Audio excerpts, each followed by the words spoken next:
country of Guinea as one of the people who worked for a long time in the mining industry. However, today this man no longer lives with his wife after seeing the video of her with Baltasar. Listen to how it all unfolded for this man. I never thought I'd be telling this story. I've spent years working in Equatorial Guinea's mining sector, building a life with my wife, whom I've been with since 2012. We had our struggles, as all couples do, but I believed we were solid until I learned about him. His name is Baltasar Inganga, a man notorious for wrecking families. People whispered about him in bars, in offices, in mining camps. He had a reputation for seducing married women, recording his conquests, and leaving destruction in his wake. I never imagined that one day his name would be tied to my own pain. It started with small signs. My wife, once warm and devoted, became distant. She started dressing differently, paying more attention to her appearance when she went out. She'd come home late, her phone always locked. I convinced myself it was just stress, the strain of our lives. But deep down, I knew something was wrong. Then, one night, a friend, one of those rare loyal ones, called me. His voice was tense. "Brother, I don't know how to say this, but I saw her. Your wife.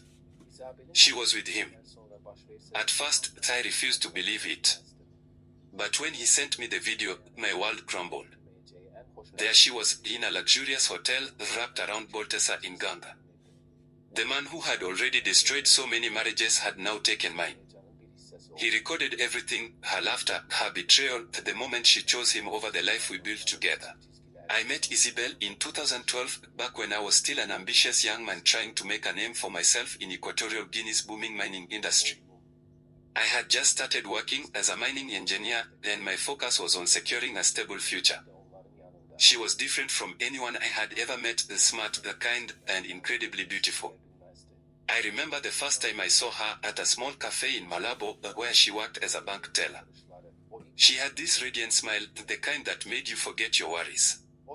I was nervous approaching her, but I took my shot.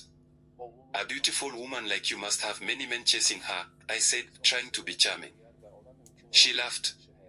"And yet, none of them had the courage to sit down like you just did." That was the beginning of everything. Our relationship moved fast. We spent weekends by the beaches of Sepopo, walking hand in hand as we talked about our dreams. She wanted a family, stability, love. I promised her all of it. By 2015, we were married. I had risen through the ranks in the mining sector, earning enough to give us a comfortable life. We moved into a beautiful house in Bata, and for a while, life was perfect. Or so I thought. Years passed, and my work demanded more of my time. Mining is a tough industry, long hours, remote locations. I did my best to balance it, to be a good husband, but something started to change in Isabel. She became more distant, always on her phone, always dressing up for girls' nights that she never used to have. I ignored the red flags, convincing myself that it was just a phase. Then came the name I never wanted to hear. Baltasar Inganga. I had heard of Baltasar Inganga before. Everyone in the industry knew him, a powerful businessman with a dark reputation. He wasn't just rich, he was a predator. Rumors swirled about how he had seduced over 200 women, many of them married.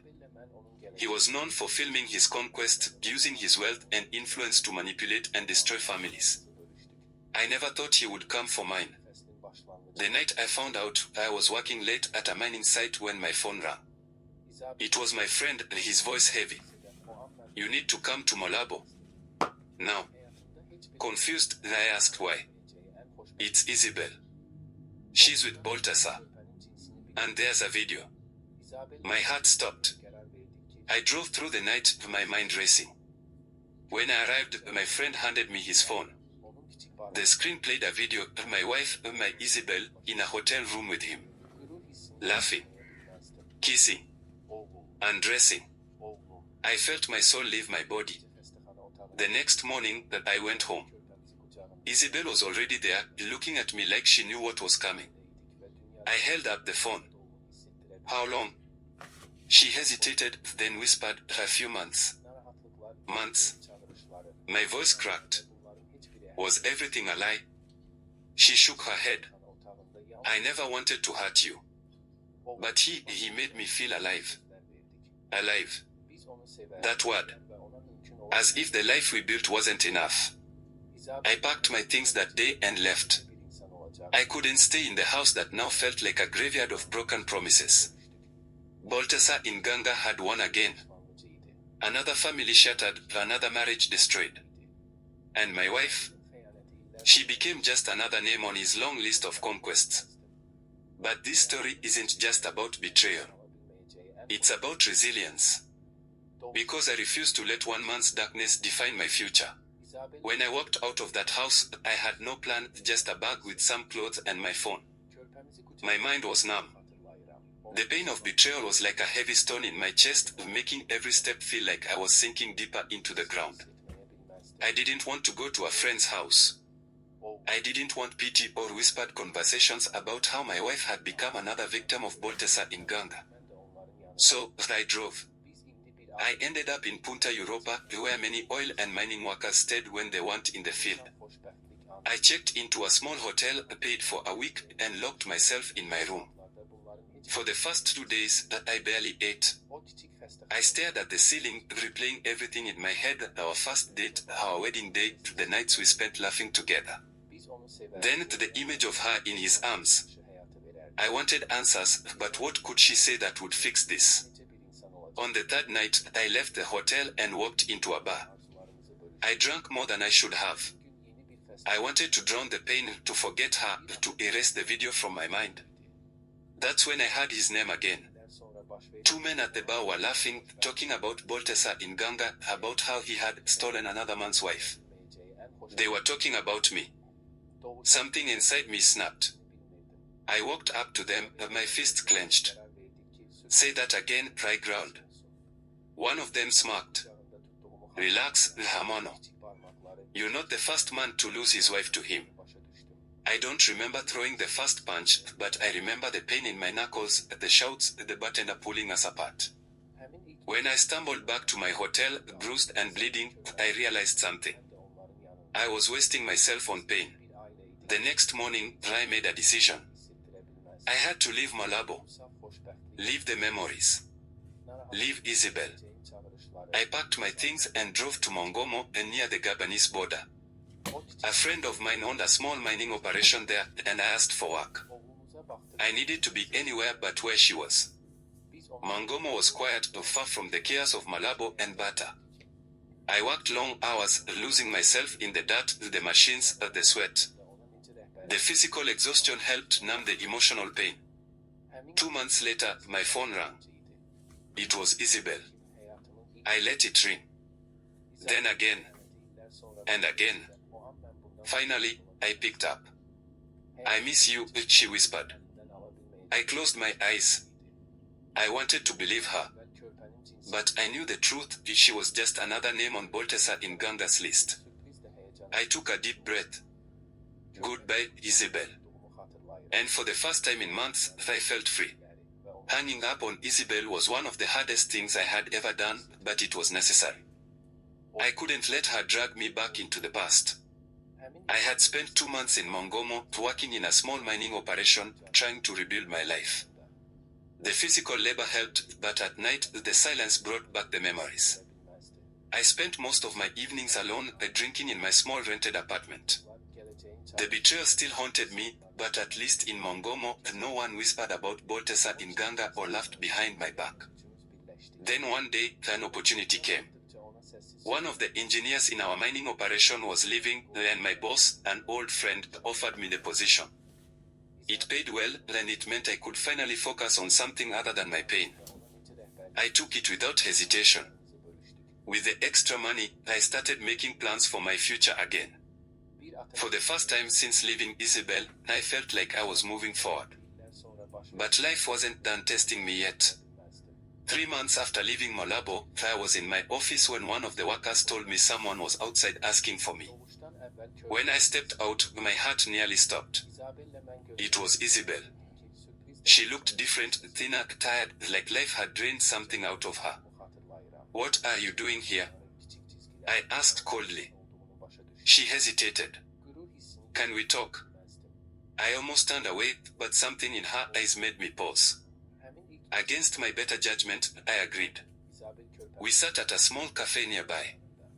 The silence between us was heavy. Finally, she spoke. I made a mistake, she said, her voice shaking. Baltasar, he wasn't what I thought he was. I laughed bitterly. What did you think he was, Isabel? A prince? A savior?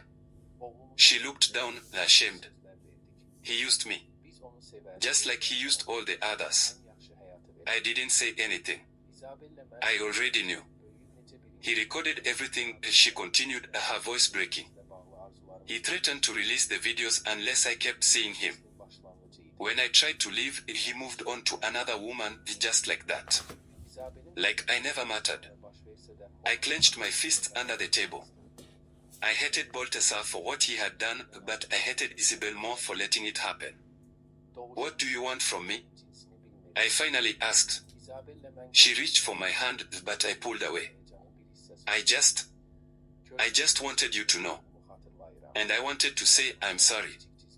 For a moment, I saw the woman I had fallen in love with. The woman I had built a life with. But she was no longer mine. I stood up. I hope you find peace, Isabel. But I can't be part of your story anymore. She nodded, tears in her eyes, and I walked away. That was the last time I saw her. After that, I focused entirely on my work. I started investing in small mining projects, slowly building something of my own. The pain never fully disappeared, but it became a lesson, one that made me stronger. Baltasar in Ganga continued his ways, but I no longer cared. He had taken my wife, but he hadn't taken my future. And that, in the end, was all that mattered. Looking back, I've asked myself that question 1,000 times, what caused Isabel to cheat on me? At first, I blamed Baltasar in Ganga completely. He was a predator, a man who thrived on seduction and destruction. But as time passed, I realized that while he played a role, the truth was more complicated. Here are the possible reasons. Working in Equatorial Guinea's mining industry meant long hours, frequent trips, and exhaustion. I spent more time in mining camps and offices than at home. Maybe, over time, she felt neglected or lonely. But then again, loneliness is not an excuse to betray someone. Baltasar wasn't just an ordinary man, he was powerful, connected, and wealthy. He had influence, luxury, and a reputation that some women found irresistible. Maybe Isabel got caught up in the fantasy, seduced by the excitement and status he represented. Some people crave excitement even when they have a stable and loving relationship. Maybe our marriage had become routine for her. Maybe she wanted the thrill of something forbidden. But again, a mature person communicates their needs, they don't betray their partner. Baltasar knew how to manipulate women. He had done it to hundreds before. Maybe Isabel wasn't strong enough to resist. Maybe he promised her things that made her feel special, made her believe she was different. But in the end, she was just another name on his list. The hardest truth to accept is this: maybe she was never truly the woman I believed her to be. Love can blind us. Maybe I saw her as loyal, kind, and committed, but deep down, she had a weakness for temptation that I never noticed. And that's what hurts the most. I will never have a perfect answer. But what I do know is this: cheating is a choice. No matter the reason, she made a decision to betray me. And in the end, she lost more than I did. Because while I moved on and rebuilt my life, she was left with nothing but regret. Can I forgive Isabel? Can we be together again? Forgiveness is one thing. Forgetting is another. And taking her back? That's something else entirely. Have I forgiven her? With time, I've learned to let go of the anger. Carrying hate in my heart only harmed me, not her. So, yes, I forgive Isabel for what she did. I forgive her for the betrayal, the lies, the humiliation. But forgiving doesn't mean forgetting. And it definitely doesn't mean welcoming her back into my life. Can we be together again? No. And not because I still hate her, I don't. The real reason is simple: trust is broken, and once it's shattered, it never returns the same way. Even if she begged, even if she changed, even if she swore it would never happen again, how could I ever believe her? Every time she went out, every time she got a message, every time she was late, I would wonder. That's not love. That's torture. What if she truly regrets it? I believe she does. I believe she suffers for her mistake. But that's her burden to carry, not mine. She threw away everything we built for a man who never cared about her. And now she has to live with that. I have moved on. I deserve better. Final answer. No, I will never go back to Isabel. Not because I'm bitter, but because I respect myself too much to return to someone who betrayed me.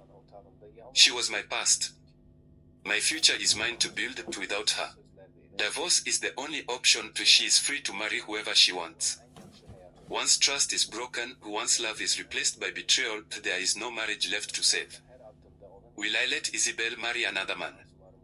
I don't have to let her do anything. She is free to make her own choices, just like she chose to betray me. If she finds another man who is willing to trust her after what she did, that's his problem, not mine. Divorce is the only option. Marriage is built on love, trust, and loyalty. Isabel broke all three. There is nothing left between us but the past. So, yes, I would divorce her immediately. I don't believe in holding on to someone who doesn't value me. Let her go. Let her marry whoever she wants. Let her live with her choices. As for me, I will move forward, stronger and wiser. A man like Baltasar in Ganga doesn't just seduce women, he plays a psychological game. He isn't interested in just any woman, he specifically targets the wives of powerful, influential, or respected men. Why? Here are the main reasons. Power and ego. He thrives on dominance. For men like Baltasar, it's not just about the woman, it's about the man she belongs to. Seducing the wife of a strong, respected man makes him feel powerful, like he is above other men. Every time he steals another man's wife, he thinks he has conquered him. It's his way of proving to himself and others that he is more powerful than the husband. Psychological warfare. He enjoys watching strong men suffer. Baltasar doesn't just cheat, he destroys. He doesn't stop at seduction, he records it, flaunts it, and ensures that the betrayed husband finds out in the most painful way possible. He enjoys breaking powerful men. Watching a strong man fall apart over a woman feeds his twisted sense of superiority. The thrill of the challenge. He prefers what he shouldn't have. Ordinary women bore him. He wants what is forbidden, what belongs to another man. The harder the woman is to get, the more satisfying the victory feels to him. For him, it's like hunting. The bigger the prey, the greater the achievement. Weak women are easier to manipulate. Most of the women he seduces are already in secure marriages with influential men, which means they are used to a certain lifestyle. He knows their weaknesses. They might feel lonely because their husbands are always working. They might crave excitement outside of their routine. They might be flattered by the attention of a powerful man. He manipulates them and makes them feel special and convinces them to betray their husbands before moving on to his next target. 5. Revenge and jealousy. Maybe he hates other powerful men. Maybe Baltasar wasn't always rich or powerful. Maybe he once felt inferior to these men, and now his way of getting revenge is by humiliating them. Instead of competing in business, politics, or influence, he competes in destruction by ruining homes and marriages. Final thoughts. A predator without honor. Men like Baltasar aren't real men, they are parasites. They don't build anything, they don't create value, they only destroy. But here's the truth, a real, loyal wife cannot be stolen. If a woman chooses Baltasar over her husband, it means she was never truly loyal to begin with. And that's why, in the end, men like him always end up alone. Because they leave behind nothing but destruction and regret. Will I marry again? At first, after what happened with Isabel, I told myself, never again. I was too broken, too betrayed, too angry to even think about trusting another woman. But time has a way of changing things. Do I still believe in love? Yes. Despite everything, I still believe in love. Isabel betrayed me, but that doesn't mean all women are the same. There are still loyal, honorable women out there, women who value trust, commitment, and real partnership. Do I want to marry again? One day? Maybe. But this time, I will be wiser. I won't rush. I won't ignore red flags. And most importantly, I will choose a woman who values loyalty as much as I do. Lessons I learned from Isabel's betrayal. A good woman cannot be stolen. If she truly loves you, no other man, no matter how rich or powerful, can take her away. Loyalty matters more than love. Love fades, passion comes and goes, but loyalty is what keeps a marriage strong. Never put your work above your relationship. I worked hard to build a life for Isabel, but in doing so, maybe I didn't see the distance growing between us. Next time, I will make sure my woman knows she is valued. The type of woman I would marry again.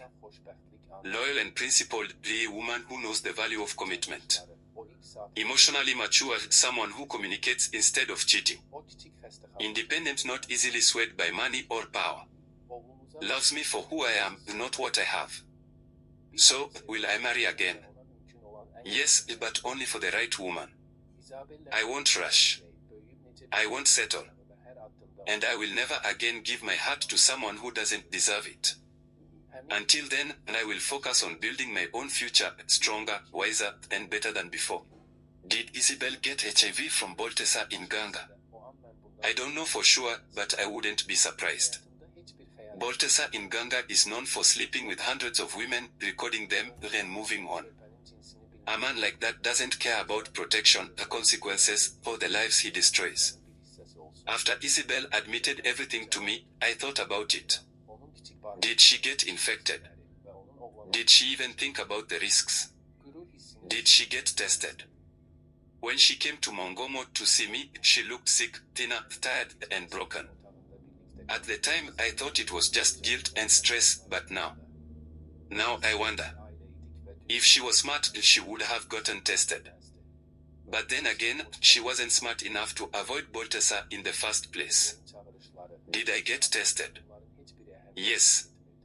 As soon as I left her, I went to a private clinic. I had to be sure. Thankfully, I was clean, because by the time she got involved with him, our marriage was already falling apart and we were barely intimate. That was the only blessing in this entire mess. What if she got HIV? If Isabel got infected, it would be a tragic but fitting consequence of her choices. She gambled with her marriage, her dignity, and possibly her health, all for a man who never cared about her. If she's sick now, she's the one who has to live with it. Not me. The day of my marriage to Isabel. It feels like a lifetime ago now, but I can still remember the day I married Isabel as if it was yesterday.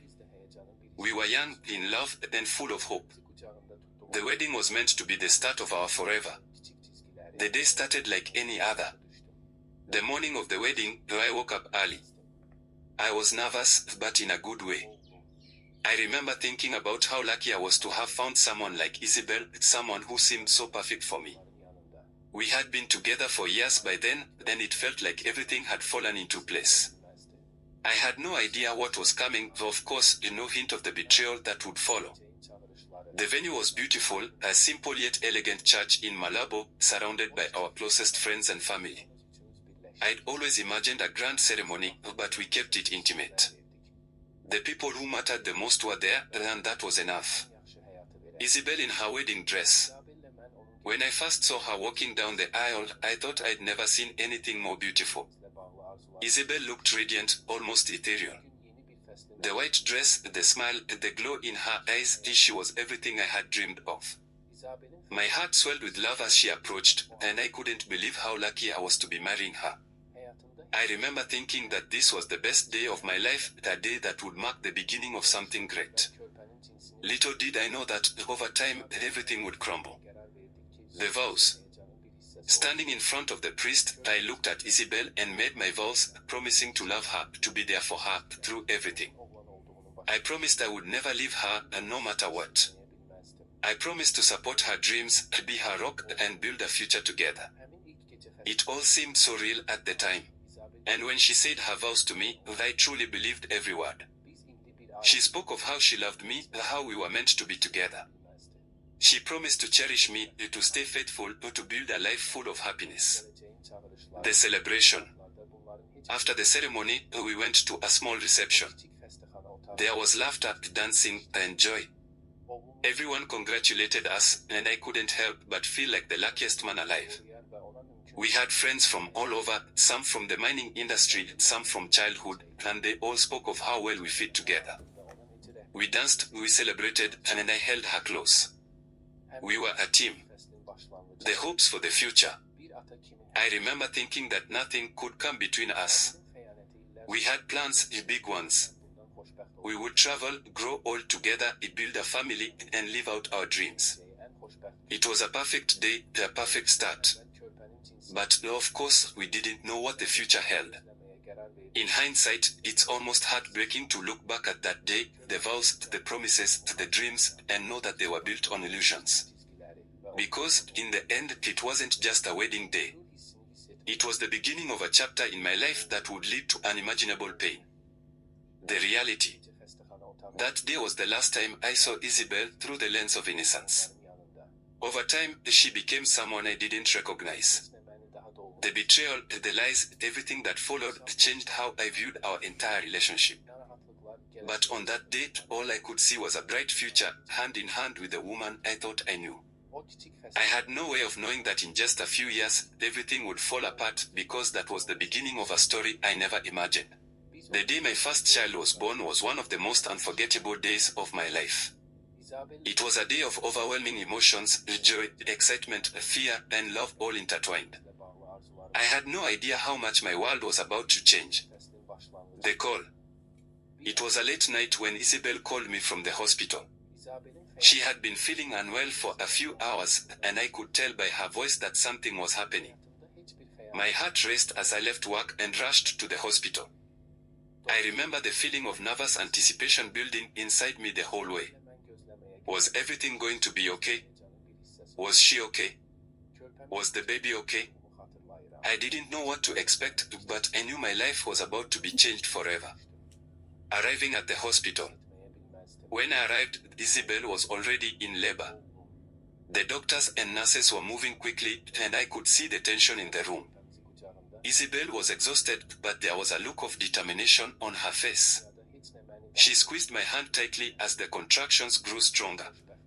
It was the first time I saw her in so much pain. It broke my heart to see her go through that, but I knew she was strong. She had always been strong. The moments before birth. I tried to comfort her as best as I could, but I felt helpless. I stood by her side, whispering words of encouragement, trying to ease her fears. We had talked about this day for months, dreamed about it, prepared for it. But now that it was here, it felt so real, so intense. Then, the doctor told us it was almost time. I held my breath. I remember thinking, this is it. My life is about to change. When I heard the baby's first cry, I felt an overwhelming wave of emotion hit me. Tears filled my eyes. I had no words, just pure joy and relief. Our baby had arrived, healthy and strong. They placed our baby in Isabel's arms, and I saw her face light up with love. I will never forget that moment, seeing her, a mother now, holding our child for the first time. There was so much love in that room, so much hope for the future. I couldn't stop smiling. We were parents. I didn't know the baby's gender before the birth. Isabel and I had decided to wait to let the surprise be part of the excitement. I remember holding our baby, his tiny fingers, his small features, and realizing he was a boy. I couldn't help but feel a surge of pride. A son. My son. The first moments as a family. That first night, we stayed in the hospital room together, Isabel holding our baby, and me beside them. We were a family now, and nothing in the world could have made me feel more complete. It was a moment of pure bliss. The worries, the challenges of the future, none of that mattered in those early hours. It was just the three of us united in that small hospital room. The hope for the future. As we looked at our son, we made silent promises to him. We would love him, protect him, and give him the best life possible. Isabel and I shared dreams of his future, the kind of man he would grow up to be, and how we would guide him every step of the way. That day was the beginning of a new chapter. It was the first day of my life as a father. And even though Isabel's betrayal would come years later, at that moment, I couldn't have been happier. It was the happiest day of my life, one that no betrayal could ever take away.